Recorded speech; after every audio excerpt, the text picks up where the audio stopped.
Hello guys, welcome back. In this video I'm going to show you how you can easily remove your Instagram profile picture.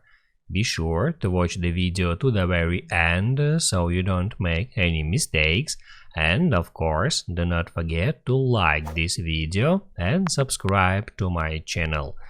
So let's begin, and first open up Instagram app and then hit right here at your profile picture.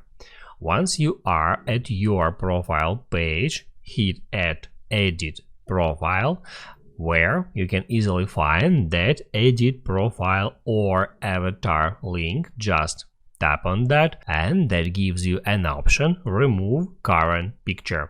You can just tap on that to remove your current profile picture. As you can see, I have just removed the profile picture from my Instagram account.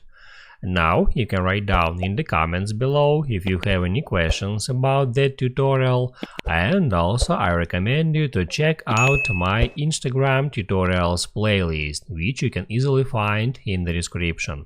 Hit the like button if you liked that video, and see you in the next one.